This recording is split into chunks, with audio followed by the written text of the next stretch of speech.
Hello and welcome everyone. This is the SVTWRC channel. Sim racing fans, we've got one for you today. We are taking the adjustable stand in my last video and replacing the Thrustmaster with the G920 Logitech wheel, pedal, and shifter setup. Here we go. This is a major upgrade from the Thrustmaster 458 Ferrari wheel, as the Ferrari wheel does not include force feedback steering. Another major upgrade is a linear feeling brake pedal. The brake is made to feel more like a hydraulic brake pedal and it takes more force to push it down. You can also flop some of these pedals around to give it better heel and toe shifting action, as I didn't like the way it was set up here from the factory. What's really impressive about our eBay simulator steering wheel stand is that it hooks up perfectly with hard mounts for the G920 steering wheel from Logitech. The pedal setup has 4 threaded inserts, but we'll only be using the 2 center ones to hook up to the stand. Even the hardware, the nuts and bolts they supply with the stand, are a perfect match for the Logitech pedal setup. On the back side of the wheel, they have a beautiful setup for all the wires, so there's no real rat's nest or entanglement. Everything routes perfectly, the power, the pedals, and the shifter, and they're clearly marked on the back side. The inputs use a VGA style input for the shifter and the pedals. In order to mount the steering wheel to the stand, these little brackets have to be taken off. They can be pushed in and just removed. These feet are actually going to hinder the way that it sits in the stand itself. So remove those blocks and remove anything that was covering these front mounts. You're going to slide the mount in, just like so, and then adjust it so that this bottom lip here seats with the bottom lip on the stand itself. Then you can adjust the knobs to make it as flush as possible with the bottom mount and the bottom lip. You can see here it's a little too high, so I adjusted it downwards and it seals that gap there. That's what you want to see there. You want to have a perfect, nice lip. And then once you do that, you should be able to see the threaded inserts on the wheel itself.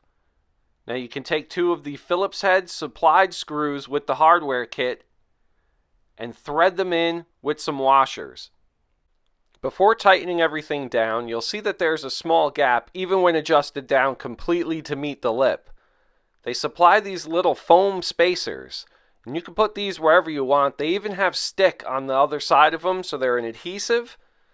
But you won't need to do that once you clamp it down. It will stay in place just fine. Once you've got it where you want it, you can tighten up those screws to where you need it so there's no vibrations. Just taking a look at the wheel close up, you can see that the leather wrapping is pretty good. I've seen some leather wrapping on other steering wheels for gaming, and they don't look this good or feel this good. It's a nice soft leather. The biggest upgrade, I think, is the rubber blocks inside of the pedal, the brake pedal to be exact. It does give a hydraulic feel. Some people don't like it because it is harder to press down on the brake pedal to achieve 100% braking. Another very nice feature is the addition of almost a full gaming pad on top of the steering wheel. You have your D-pad, your X, Y, B, and A buttons.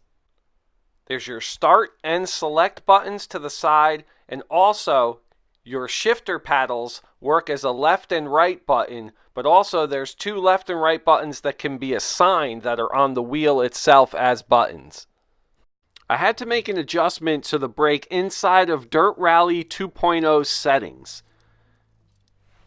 If you go to options and extras, go to input, and it gives you input reporting for the steering wheel and pedals. With the force that I applied for the throttle, I only hit about 54% of the brake. I really had to stomp on it to get 100%. Go back to the connected devices and hit device options. Go down to calibrate device, and it lets you calibrate the steering's full lock. Follow the instructions, and once you're done, it'll place you to the pedals screen. The calibration of the pedals went just the same. At full force, I only got 50 to 60% of the brake. Even with the calibration complete, I still couldn't get 100% brake force. I went to the advanced settings of the Logitech and went to brake saturation and put it down to about 35%. Then I went back to the input reporting screen, and luckily enough, 100% brake force was applied with the normal amount of force it takes to apply a brake.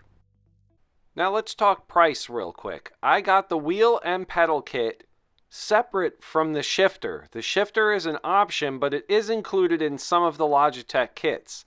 Now I got the Black Friday special on this, so just the wheel and the pedals was $200. I got the shifter online from a seller for $69. So for $270 plus the price of the stand, which was another $70, this is a very inexpensive way to get a nice, inexpensive sim rig going for yourself. This being my first force feedback wheel, it was very strong. There's a definite dual motor inside of here, and it's gear driven instead of belt driven. So it does give you a notchiness to it, where the others are belts and they're more smooth. Now there is a setting in Dirtrally 2.0 where the vibration and feedback can be dialed down a little bit so it doesn't try and rip it out of your hands. I've driven in Real Rally and Real Rally X before, and the force feedback that comes from the dual motor might be a little strong. So dialing it back will give you a more natural feel. I wear a size 13 Puma racing shoe, and I did find that the brake pedal was a little bit too far from the gas pedal. Now that left you with a little bit long in the tooth heel-toe shifting. Luckily a T15 and a nice driver takes out these two center bolts here, and you can flop these over to give you a better reach. Once you flop the brake pedal over, it gave me a better reach towards the gas. For even more sim racing immersion action, you can go with the H-Pattern 6-speed shifter. Of course, once again, this shifter mounts perfectly using the hardware from the mounting kit for the wheel stand. Something that's easy to do, customizable, just do a YouTube search or a Google search real quick for the G920 shifter mod. You'll get a ton of shift knob options. Now it just comes off easily like that was the H-Pattern, and there's a Phillips head screw in there, and that'll pop right off of the shaft. Right here, I've got a little modification here that I put offline.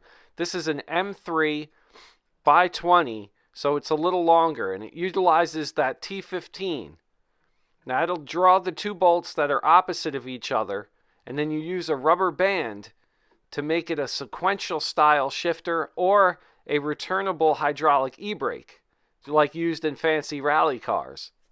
eBay has a lot of options for more permanent solutions, as well as if you wanted to use your H-pattern for your shifter. There's solutions for that too to make this feel a little better and notchier.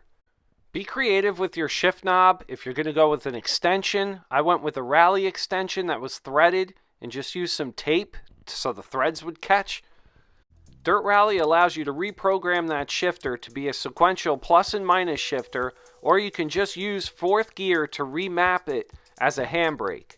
And it works really well when you use that rubber band to have it return like a hydraulic handbrake would. I'm sure changing all the menu settings should be the same for multiple games. Assetto Corsa, Forza, they should have some type of setting for that brake sensitivity and also your steering feedback and the way to assign certain inputs, say like your fourth gear for your handbrake. Remember, this isn't a professional review or a comparison. This is just simply showing you, through some of my research, some of the inexpensive ways to mount and make some of the modifications for the shifter. Thank you for watching, everyone. SVTWRC. Hopefully we'll see you soon. Hopefully you hit that subscribe button. Hopefully everything works out for you in the future, as well as me and this channel. So everyone, we'll see you soon. Take care, everybody. Bye-bye.